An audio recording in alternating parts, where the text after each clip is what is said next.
이것은 그녀가 특수요원으로서 외부 임무를 처음 수행하는 것입니다. 팀에서 해커로서 당신의 임무는 동료들이 카지노 내부로 성공적으로 침입할 수 있도록 적의 네트워크에 잠입하는 것입니다. 하지만 카지노 내부의 네트워크가 갑자기 끊겼기 때문이었다. 당신은 목표로부터 3m 이내에 있어야만 그의 휴대전화에 침투할 수 있다. 더는 선택의 여지가 없었다. 스톤은 도박꾼으로 위장해 카지노에 몰래 섞여 들어갈 수밖에 없었다. 의심을 사지 않기 위해 동료 파커는 그녀에게 몰래 돈을 조금 쥐어주었다. 그 후 동료의 지시에 따라 그녀는 표적의 경호원과 가장 가까운 도박 테이블을 찾아 앉았다. 바깥에 있던 동료가 때맞춰 그 경호원에게 휴대전화로 전화를 걸었다. 대머리 경호원이 막 전화를 받자마자 그녀는 그의 휴대전화를 성공적으로 해킹했다. 하지만 대머리 경호원은 여전히 이상한 낌새를 눈치챈 듯했고 그녀 쪽으로 다가갔다. 다행히도 그것은 근거 없는 걱정일 뿐이었다. 임무를 마치자 스톤은 곧 핑계를 대고 일어나 자리를 떴다. 남은 일은 동료들이 수행할 것이다. 당신은 팀원의 얼굴 인식만 수행하면 목표의 시스템에 침투할 수 있습니다. 곧이어 동료 이안과 파커는 원활하고 정확하게 얼굴 인식 절차를 통과했다. 그들이 안으로 들어가자 그제야 표적 문베니가 사람들의 목숨을 도박의 도구로 삼고 있다는 것을 발견했다. 화면에는 미 해군 특수부대 네이비실의 한 임무의 생중계 영상이 나오고 있다. 그들이 내기하고 있는 것은 바로 그 작전에서의 사망자 수다. 분명히 노련한 해커가 추가적인 사고가 발생하지 않도록 네이비실의 시스템에 침투했다. 이안은 마취 주사기를 꺼냈다. 그리고 목표물 문반을 향해 천천히 다가갔다. 하지만 그녀가 막 문반의 뒤로 가려던 순간 카지노 안은 즉시 혼란에 빠졌다. 바커는 기회를 포착해 재빨리 문베니를 뒤따랐다. 이양이 뒤쫓으려 하자 경호원이 가로막았고 그는 붙잡아 벽으로 세게 내던졌다. 하지만 파커는 막 따라잡자마자 역시 경호원들에게 가로막혔다. 하지만 전문 오프라인 요원으로서 분명 당신의 무술 실력은 최고다. 그는 눈앞의 문제를 해결하는데 단 3번의 일격만 필요했다. 그 후 이양은 남은 몇 명의 경호원들을 계속 붙잡아 두었고 파커는 계속 문베니를 추격했다. 스톤의 지원으로 파커는 빠르게 따라잡았다. 그는 침착하게 야간 투시경을 썼다. 스톤 역시 적시에 조작해 전기 회로를 차단했다. 야시경의 지원을 받아 파커는 즉시 문베니의 곁에 있던 모든 경호원들을 처리했다. 그는 그 다음에 문반을 붙잡았다. 이어서 베일리가 밖에 있다는 소식을 들었다. 즉시 차를 몰고 데리러 갔다. 하지만 바로 그 순간 팀 전체의 통신 장치가 갑자기 귀를 찌르는 소리를 냈다. 긴급 상황이다. 그들은 어쩔 수 없이 헤드폰을 벗었다. 연락을 취하고 상기슬개서 만나기로 했다. 파커는 문베니를 직접 호송해 산을 내려가는 케이블카에 태웠다. 베일리가 차를 몰고 이안과 스톤을 데리러 왔다. 하지만 스톤이 막 떠나려던 순간 바카운터에 있던 한 여성이 갑자기 술잔을 그녀 쪽으로 내밀었다. 이양은 급히 그녀를 불렀다. 그녀가 돌아보았을 때 그 여자는 이미 사라졌다. 그녀는 어쩔 수 없이 장과 함께 떠났다. 둘이 밖으로 나갈 때 이양은 문베니의 많은 부하들이 지에이를 향해 달려가고 있는 것을 발견했고 상이슬개는 케이블카가 있었다. 분명히 그들은 파커를 막으려 한다. 상대가 먼저 도착하면 파커 혼자서는 분명히 대처하기 어렵다. 장은 곧바로 스톤에게 차에 타라고 했다. 하지만 막 문을 나서자 스톤은 일부러 미끄러져 넘어지는 척했다. 이양은 스톤이 단지 해커일 뿐이라는 것을 알았고 그녀와 베일리는 파커를 지원하기 위해 어쩔 수 없이 먼저 차를 몰고 가야 했다. 하지만 그들은 스톤의 신분이 그들이 생각하는 것처럼 단순하지 않다는 것을 몰랐다. 그들이 떠나자마자 스톤은 일어나 검은 상자를 꺼내 그녀의 옷 속에서 금속 조각 2개를 꺼내 귀에 붙였다. 스톤의 배후에는 떼아터라는 이름의 수수께끼 같은 조직이 있으며 이는 재계 데이터 분석을 통해 드러났다. 극장이 개입하지 않는 한 파커는 죽을 가능성이 있다. 다음 임무를 완수할 수 있도록 잭은 즉시 스톤을 구출할 경로를 그렸다. 스톤의 눈앞에 즉시 다른 사람들이 볼 수 없는 한 갈래의 길이 나타났다. 그녀는 전혀 망설이지 않고 잭의 제안에 따라 눈 경사면으로 뛰어내렸다. 그녀는 다른 사람이 버리고 간 패러글라이더를 순조롭게 가져와 절벽에서 성공적으로 이륙했다. 재빨리 상이슬그로 날아갔다. 지정된 경로를 따랐다. 이때 이안과 바일리는 산 중턱에 도착했다. 문벨리의 부하들은 GA 케이블카에 도착해 배치를 준비했다. 하지만 불행히도 스톤은 갑자기 한 가닥 케이블에 가로막혔고 잭은 그녀에게 성공률이 급격히 떨어지고 있다고 알렸다. 하지만 스톤은 포기하지 않았다. 그녀는 재빨리 밧줄을 끊고 미끄러져 내려갔다. 하지만 이 속도는 분명히 충분하지 않다. 그녀가 파커보다 먼저 도착하려면 그녀는 갑자기 많은 스노모바일이 산을 내려오고 있는 것을 발견했다. 스톤은 즉시 손을 놓고 뛰어내렸다. 그러고 나서 그녀는 오토바이 운전자의 헬멧을 낚아챘다. 스노모빌을 훔쳐서 곧장 목적지로 돌진했다. 그 사이 문벨리 케이블에서 파커가 방심한 틈을 타 갑자기 공격을 가했다. 이 장면을 마침 문벨리의 부하들이 발견했고 그들은 즉시 양의 저격수가 파커를 제거할 준비를 했다. 하지만 그의 사격 능력은 재검토할 필요가 있다. 그가 기회를 찾고 다시 총을 쏠 준비를 할 때 스톤은 제때 도착했다. 잭은 기지에서 스톤을 위해 전원을 제때 차단했다. 한편 스톤은 잭의 지시에 따라 상응하는 방역을 실행했다. 그녀는 상대의 권총을 빼앗아 먼저 한 명을 쏘아 죽였다. 잭이 적시의 위치를 알려준 덕분에 그녀는 문베니의 소규모 부하들을 신속하게 제압했다. 그러나 시어터의 정체가 드러나지 않도록 그녀는 모든 시체를 숨겼다. 이안과 베일리가 도착했을 때 이곳에는 더 이상 사람이 남아있지 않았다. 이상하게 느껴진다. 그들은 여전히 문베니가 그곳에 남아있는지 계속 확인해야 한다. 그들이 그를 끌어냈을 때 뜻밖에도 문베니가 이미 죽어 있었다. 그리고 임무 목표 때문에 문베니는 죽었다. 팀 전체가 상사에게 심하게 질책을 받았다. 그러나 이제 그들은 임무를 수행하던 중에 최고 군사 암호 시스템이 방금 침입당했기 때문에 더 큰 위험에 직면하게 된다. 그리고 현재 그들은 상대에 대해 전혀 알지 못한다. 스톤은 곧바로 카지노에 있던 그 여자를 떠올렸다. 집에 돌아온 후 그녀는 즉시 카지노의 감시 카메라에 침입하여 그때의 영상을 확보했다. 하지만 상대방은 미리 알고 있었던 것 같다. 그녀는 영상을 다시 볼 것이다. 결국 일부러 카메라를 정면으로 바라보았다. 상대의 신원을 명확히 조사하기 위해 스톤은 한 장원으로 갔다. 그녀는 카드키를 꺼내어 보안 출입문에 대고 열었다. 그리고 여기가 바로 조직 티어털의 비밀 기지입니다. 티어털은 총 4부분으로 구성되어 있다. 정부가 직접 나서서 해결할 수 없는 일들을 전문적으로 처리한다. 그들이 모든 일의 확률을 계산할 수 있는 이유는 더 헤드라는 강력한 시스템을 보유하고 있기 때문이다. 스톤의 참여로 잭은 곧 그 소녀 키아에 대한 정보를 알아낼 수 있었다. 키아라는 소녀는 겨우 8살의 고아가 되었다. 그녀는 한 보스가 열어 가난한 아이들을 위한 IT 훈련 캠프에서 해킹 기술을 배웠다. 그녀는 비범한 재능을 가지고 있었고 마침내 해당 분야의 전문가가 되었다. 하지만 그 후 그녀와 보스는 의견 차이로 헤어졌고 그녀는 흔적도 없이 사라졌다. 이번에 그녀가 카지노에 나타난 것은 도박꾼 문밸리를 유인하기 위해서였다. 문밸리와 협력해 The Hurt를 훔치려는 의도였고 The Hurt의 분석에 따르면 문밸리가 실패했기 때문에 키아가 승리할 가능성이 높다. 그녀의 다음 목적지는 리스본이다. 그녀를 체포할 수 있도록 허트팀은 미식스에 정보를 누설했다. 그리고 미는 스톤의 팀을 파견하여 임무를 수행할 것이다. 하지만 그들은 이번 임무가 내부에 숨어있는 배신자의 정체를 밝히는데 도움이 될 줄은 전혀 몰랐다. 다음 날 팀의 모든 구성원은 포르투갈 리스본에 도착했다. 하지만 조금 일찍 도착했기 때문에 4사람은 어쩔 수 없이 집안에서 잠시 기다렸다. 마침 그들은 시간을 때우기 위해 스스로 즐기고 있었다. 섬광 수류탄 하나가 갑자기 창문으로 던져졌다. 스톤은 즉시 더 채터로 신호를 보냈고 기지에 있던 잭도 제때 스톤의 메시지를 받았다. 그는 즉시 조 스톤의 소식에 응답했다. 완전 무장한 6명의 암살자가 그들을 공격하고 있다. 스톤은 티어터의 익명의 요원이다. 동료 미 육구의 눈에는 그녀는 단지 테이콩 해커일 뿐이다. 이 양은 지원을 위해 그녀는 무기를 들고 암살자와 교전을 시작했다. 동시에 기회를 틈타 스톤에게 빨리 도망가라고 말했다. 스톤은 잭의 지시에 따라 재빨리 창문으로 몸을 빼냈다. 잭은 제때 그녀에게 탈출 경로를 제공했지만 집안에서는 이 양이 다시 비통한 비명을 질렀다. 스톤은 수년간 그들과 함께 일해온 사람이라서 그렇게 떠나기를 내키지 않았다. 함께 고난을 겪으면서 그녀는 어쩔 수 없이 감정을 품게 되었다. 하지만 그녀는 티어터의 요원이라 신분을 드러낼 수 없었고 오랜 갈등 끝에 그녀는 통신을 끊기로 결심하고 창문으로 돌아가 암살자와 교전했다. 이제 그녀는 더 이상 자신의 신분에 신경 쓰지 않는다. 다행히 그녀의 시기적절한 개입 덕분에 그녀는 위험에 처한 동료들을 성공적으로 구해냈다. 몇몇 암살자를 일시적으로 기절시킨 후 그들은 제때 파커를 깨웠고 재빨리 차를 찾아 운전해 도망쳤다. 하지만 뜻밖에도 깨어난 암살자들이 계속해서 털을 쫓아왔다. 살인자가 점점 더 가까워지는 것을 보고 스톤은 급히 초양에게 기관단총 하나를 건넸다. 그 후 그 차는 급하게 제동을 걸며 바퀴가 미끄러졌다. 근처에 있던 암살자의 추격을 일시적으로 따돌렸다. 스톤은 즉시 좁은 길을 찾았다. 자신의 탁월한 반사신경을 이용해 그녀는 추격 차량이 피할 틈도 없이 다른 차량과 충돌하게 했다. 그 후 아주 빨리 그들은 암살자들의 추격에서 벗어났다. 그러나 이때 스톤의 신분은 완전히 드러났다. 그리고 바로 그 때문에 더 큰 위험이 한 걸음씩 그녀에게 다가오고 있다. 스톤은 티어터의 요원 신분을 인정할 수밖에 없었고 그녀가 MI6에 잠복해 있었다고 설명하면서 전혀 악의가 없다고 말하는 바로 그때 동료 파커가 갑자기 총을 꺼냈다. 파커의 이 뜻밖의 행동은 스톤을 완전히 당황하게 했다. 그녀는 자신의 가장 큰 적이 바로 자신과 생사를 함께한 동료일 줄은 전혀 몰랐다. 파커가 오랫동안 잠복해 있었다는 사실을 알게 된 것은 더 하트 때문이기도 했다. 스톤은 단호하게 나서서 파커와 몸싸움을 벌였다. 싸우는 동안 뜻밖의 그녀는 파커에게 단검으로 우연히 찔렸다. 그녀는 방역해 단검을 빼앗아 파커를 계단 아래로 밀어 떨어뜨렸다. 이때 파커는 더 이상 숨기지 않았다. 알고 보니 이전에 문베이를 체포하는 동안 파커가 직접 문베이에게 독을 주사했다. 이번 여행에서 그들이 체포해야 하는 이 양은 실상 테이 파커의 말에 불과하다.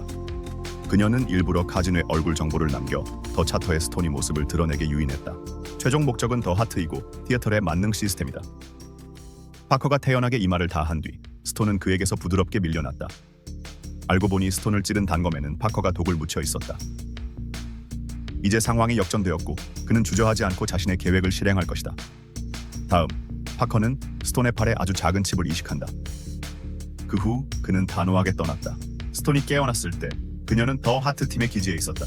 하지만 얼마 지나지 않아 기지 내 시스템이 해커에게 침입당했다. 이로 인해 스톤의 상관은 매우 의아해했다. 그리고 이 침입 신호는 스톤의 팔에 있는 칩에서 온 것이다. 그녀는 즉시 수술용 칼을 꺼내 칩을 잘라내어 완전히 부셔버렸다. 칩의 손상 정도에 따라 침입 경보도 해제됩니다. 하지만 그들이 몰랐던 것은 이것이 사실 파커의 계획에서 하나의 고리에 불과했다. 스톤은 목숨을 부지했지만 그녀가 명령을 무시하고 신분을 드러낸 탓에 더 채터가 파커에게 침투당하게 되었다. 상사는 어쩔 수 없이 그녀의 직무를 일시 정지시켰다. 그 다음 더 하트 팀장이 남은 세 사람에게 다가갔다. 그들에게 파커가 시스템에 침입했다는 사실을 알리세요. 하지만 한 가지 이해되지 않는 점이 있습니다. 파커는 분명 IM6의 충성스러운 요원입니다. 왜 배신을 하겠습니까? 나머지 세 분도 원인을 말씀하셨다. 알고 보니 이전에 파커가 무기 수송 임무를 수행할 때 적의 함정에 빠져 수송하던 모든 무기가 적에게 탈취당했다. The 차타는 호송 인원 전원이 희생된 것으로 오해하여 무인기를 이용해 폭격해 무기고를 파괴함으로써 증거를 은닉하려 했다. 하지만 그들은 파커가 단지 죽지 않았을 뿐만 아니라 기적적으로 살아남았다는 것을 전혀 예상하지 못했다. 더욱이 MI6로 돌아온 뒤에도 그는 여전히 중용되지 못했다. 그래서 그의 목적은 더 채터에 대한 복수이다. 옛날 일 때문이다. 하지만 사건은 이미 일어났고 그들은 파커를 제때 막을 수 있었을 뿐이다. 그가 다른 사람들에게 더 이상의 피해를 주지 못하게 하라. 팀장은 즉시 직접 팀을 이끌고 신속히 파커를 체포하기로 결정했다. 다른 전개에서는 스톤이 직무 정지를 당하고 있다. 죽은 동료 베일리의 집에 갔다. 왜냐하면 이전에 베일리가 그녀에게 고양이 밥 주는 일을 도와달라고 부탁했기 때문이다. 그녀는 베일리의 방을 둘러본 뒤 전우들의 참혹한 죽음을 떠올리며 마음이 아플 수밖에 없었다. 그러나 베일리의 컴퓨터에 붙어있던 메모 한 장이 갑자기 그녀의 시선을 끌었다. 그녀는 기아가 카메라에 침입할 수 있다면 자신도 방역하여 상대의 IP를 조회할 수 있다는 것을 문득 기억해냈다. 한참 찾아본 끝에 역시 그녀는 기아가 카메라에 침입하는 데 사용한 IP 주소를 찾아냈다. 이 IP 주소로 계속 추적한다. 그녀는 뜻밖에도 기아의 노트북의 실시간 위치를 찾아냈다. 표시 시스템. 그녀는 서둘러 중앙으로 향하고 있다. 서아프리카의 요원. 이곳은 바로 더 하트가 담겨있는 곳이기 때문이다. 스톤은 급히 비행기에 올라 털을 쫓았다. 이때 키아와 파커는 함께 The Vault에 도착했다. 그들은 다시 한번 더 하트 시스템을 침입했다. 지금까지 기지에 있던 잭은 비로소 이전에 스톤이 칩을 넣었을 때의 짧은 침입이 키아가 시스템에 잠복형 악성 코드를 심은 것이었음을 발견했다. 이번 침투를 위한 길을 닫기 위해 이제 잭은 시스템을 끌 수 없었고 키아가 마음대로 조종하도록 내버려둘 수밖에 없었다. 그녀는 1000m의 고도를 조절하여 지정된 고도로 낮추었다. 그런 다음 그들을 태운 헬리콥터를 조종해 위쪽으로 날아올랐다. 두 사람은 순조롭게 안으로 들어갔다. 더 하트 팀은 그들이 들어가는 것만 지켜볼 수 있을 뿐 아무것도 할 수 없었다. 대장은 팀원을 보내 제지하려 했지만 분명 이미 늦었다. 바로 그때 그녀는 어찌할 바를 몰라 속수무책이었다. 그러자 스톤은 비행기를 타고 위쪽 비로 날아갔다. 그녀는 윙슈트를 입고 비행기에서 뛰어내렸다. 비록 더 하트를 더 이상 통제할 수 없을지라도 그는 여전히 더 하트에서 반사되는 정보를 관찰할 수 있다. 스톤도 성공적으로 안으로 들어갔다. 하지만 그녀는 한 걸음 늦었다. The Heart는 키아에게 성공적으로 빼앗겼다. 하지만 키아는 파커의 악의적인 의도를 분명히 알고 있었다. 파커가 개폐식 다리를 건너지 못하게 하기 위해 그녀는 Show the Heart, 얼굴 인식 기능을 신중히 추가했다. 바로 그때 스톤도 따라잡았고 파커와 스톤은 즉시 싸우기 시작했다. 뜻밖의 그녀는 파커에 의해 발을 걸려 넘어졌다. 다행히도 그녀의 낙하산이 충전 패드에 걸려 그녀의 목숨을 구했다. 그녀가 올라가려 할 때 파커와 키아는 밖으로 나갔고 사악한 파커는 기폭 버튼을 눌렀으며 폭탄은 출구에 설치되어 있었다. 다행히 스톤은 마지막 순간에 줄을 붙잡았다. 하지만 이제 그녀는 혼자일 뿐이다. The Heart를 되찾는 일은 매우 어렵다. 그녀는 키아를 따라잡아 결단력 있게 끈을 잘랐다. 하지만 두 사람이 같은 패러글라이더를 함께 쓰자 무게를 초과했다. 불행히도 그 낙하산은 폭발의 파편에 의해 타서 큰 구멍이 났다. 다행히도 아래에는 사막이 있었다. 둘 다 죽지 않고 단지 의식을 잃었을 뿐이었다. 스톤이 다시 깨어났을 때 뜻밖에도 키아는 이미 먼저 깨어나 그녀에게 총을 겨누고 있었다. 하지만 키아는 단지 머리만 잘 쓰는데 어떻게 스톤처럼 신체적이고 정신적인 요원에게 위협이 될 수 있겠는가? 스톤은 단 3번 만에 저 사람의 손에 있던 총을 빼앗았다. 이제 사냥꾼과 먹잇감의 신분이 다시 한 번 바뀌었다. 하지만 스톤은 키아를 죽이지 않았다. 그녀는 오직 키아가 있어야만 더 하트를 더 빨리 되찾을 수 있다는 것을 알고 있었다. 두 사람은 사막에서 걸어 나가려고 했다. 하지만 운 좋게도 차를 만났다. 차를 얻어 탄 후 그들은 근처 마을로 향했다. 스톤도 침착함을 유지하며 몰래 키아의 몸에 위치 추적 장치를 설치했다. 그들은 운전사의 마을에 빠르게 도착했지만 아직 차에서 내리지 않았다. 스톤은 누군가가 총을 들어 그녀를 향해 쏘고 있는 것을 발견했다. 그녀는 즉시 차에서 뛰어내려 도망치기 시작했고 뒤에서 몇 명이 쫓아오고 있었다. 그녀는 재빨리 절벽으로 달려가 망설임 없이 바다로 뛰어내려 추격을 벗어났다. 이 모든 것은 파커가 미리 꾸며놓은 함정이다. 나이든 운전사는 심지어 조금의 돈을 요구하려 했다. 하지만 파커의 부하가 그녀에게 총을 한 발 쐈다. 스톤은 막 추격을 벗어나 해변에 올라왔고 낯선 여자에게 발견되었다. 알고 보니 그녀도 헤라클레스의 멤버였고 티에터에 속해 있었다. 그녀는 원래 근처에서 임무를 수행하고 있었다. 명령을 받자 즉시 지원하러 왔다. 스톤이 위치를 확인해보니 기아가 아이슬란드로 향하고 있었다. 허큘레스도 신속하게 비행기를 몰아 스톤을 태우고 그곳으로 향했다. 하지만 이때 시어터 쪽은 완전히 혼란에 빠져 있었다. 그들은 파커가 이 기회를 틈타 복수할까 두려워했다. The Heart이 할 수 있는 일은 상상을 초월하기 때문입니다. 현재 팀 본부가 위험에 처해 있다. 그들은 어쩔 수 없이 팀 전체를 임시로 비밀기지인 지하 대피소로 옮겨야 했다. 여기는 그들의 두 번째 지휘 본부입니다. 하지만 파커는 수년간 참아왔다. 이제 드디어 더 채터에게 복수할 수 있게 되었다. 현재 더 하트는 이미 그의 것이 되었다. 그가 가장 먼저 한 일은 다이아몬드 조를 찾는 것이었다. 그녀 자신이 예전에 폭탄 공격을 명령했기 때문에 그의 모든 동료들이 목숨을 잃었고 그 자신도 거의 죽을 뻔했다. 이때 다이아몬드 조는 가족과 함께 안전한 집에 가기 위해 준비하고 있다. 파커는 직접 엘리베이터를 떨어뜨리라고 명령했고 다이아몬드 조의 온 가족은 참혹하게 죽었다. 이 행동 때문에 키아는 파커에게 몹시 불만을 느꼈다. 처음에 파커는 그녀를 찾아왔고 그녀는 단지 더 하트를 사용해 더 채터의 추악한 면을 드러내자고 말했다. 하지만 이제 파커는 학살하려 한다. 키아가 공포에 떨고 있는 동안 파커의 부하들은 대장이 두 번째 팀을 이끌고 기지에 접근하고 있는 것을 발견했다. 그리고 더 하트의 팀장은 벙커로 숨어들었다. 파커 우선 부하들에게 대피소 출입문을 닫으라고 지시해 그들은 그 다음 동시에 환기 시스템을 차단했다. 이제 더 하트 전원이 밀폐된 공간에 갇혀 있으며 산소는 얼마간밖에 유지되지 않는다. 저쪽에 있던 스톤이 아이슬란드에 도착했다. 시간이 얼마 남지 않았다는 걸 알게 되자 그녀는 속도를 높여 재빨리 파커의 기지로 달려갔다. 가는 길에 그녀는 갑자기 키에게서 전화를 받았다. 키아는 스톤에게 절대 위치가 가리키는 방향으로 가지 말라고 했다. 파커가 그곳에 함정을 설치해 두었기 때문이다. 처음에 스톤은 기아의 말을 믿지 않았다. 이때 기아는 어쩔 수 없이 그녀에게 실시간 위치를 보냈다. 그녀는 급히 돌아가 팀장에게 알리려 했지만 이미 너무 늦었다. 팀은 이미 지정된 위치에 도착해 있었다. 비록 스톤이 계속 전화를 걸어 그들에게 빨리 물러나라고 재촉했지만 이제는 이미 늦었다. 팀장은 의자 위에 있던 위치 추적 장치를 집어들었다.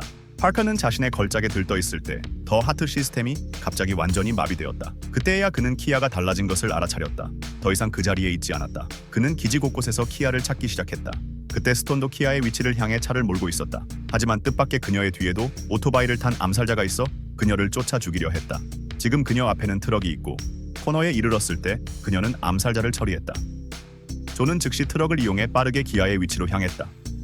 이때 파커는 키아를 찾아 그녀를 다시 시스템으로 데려갔다. 그녀를 위협해 방해 프로그램을 제거하라고 한다. 키아는 어쩔 수 없이 돌아보니 스톤이 와 있었다. 그녀는 바로 프로그램을 제거하겠다고 가장했다. 그녀는 파커에게 더 하트를 분리해서 다시 장착해 시스템을 재가동해야 한다고 가장했다. 파커는 진짜라고 믿고 그녀를 더 하트가 놓여있는 구역으로 데려간다. 하지만 파커는 유리 위에 김이 서린 것을 발견했다. 숨결 때문에 생긴 것이다. 그는 방금 깨달았다. 틀림없이 여기에 누군가 있다. 스톤은 원래 기습하려 했으나 파커는 이미 대비해 키아를 제압했다. 스톤은 키아가 무서워서 제압당했고 위험에 처하자 어쩔 수 없이 무기를 내려놓았다. 그 사람은 기회를 틈타 통제에서 벗어나 뜨거운 증기관 하나를 잡아당겨 끄는 뒤 파커의 얼굴에 끼얹었다. 스톤은 기회를 포착하여 즉시 달려들어 파커와 몸싸움을 벌였다.